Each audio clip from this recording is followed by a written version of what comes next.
రాజశేఖర రెడ్డి గారు ఉన్న కాడి నుంచి కాంగ్రెస్ కార్యకర్తలమే.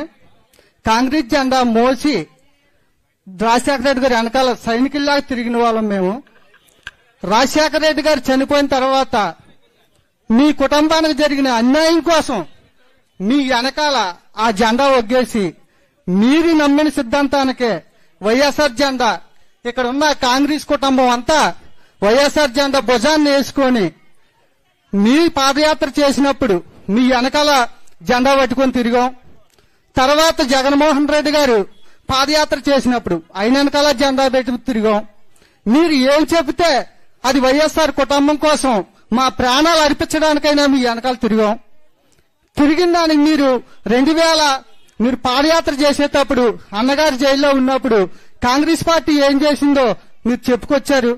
మీ మాటలకి ఏ కార్యకర్త కూడా వెనక జరగకుండా రాజశేఖర రెడ్డి కుటుంబానికి ఇంత అన్యాయం జరిగితే సామాజిక కార్యకర్తలుగా మన పరిస్థితి ఏంటని ప్రతి కుటుంబం కాంగ్రెస్ కుటుంబం వైఎస్ఆర్ కుటుంబం అయింది. అప్పటి నుంచి ఆ జెండా మోస్తున్నాం, మీరు చెప్పిందే చేస్తున్నాం. జగన్మోహన్ రెడ్డి గారి పరిపాలనలో ప్రతి పేదవారు అందరూ సుభిక్షంగా ఉన్నారు. పింఛనీలు వస్తున్నాయి, ఇళ్ల స్థలాలు వస్తున్నాయి, అన్ని రకాలుగా బాగుంది.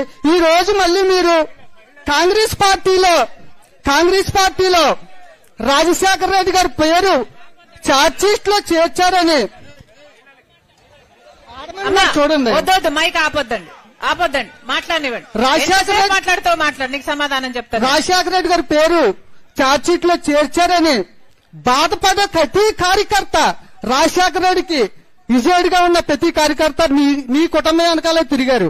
మళ్ళీ ఈ రోజు మీరు ఆ పాలన బాగోలేదు, మళ్ళీ కాంగ్రెసే రావాలా అంటున్నారు.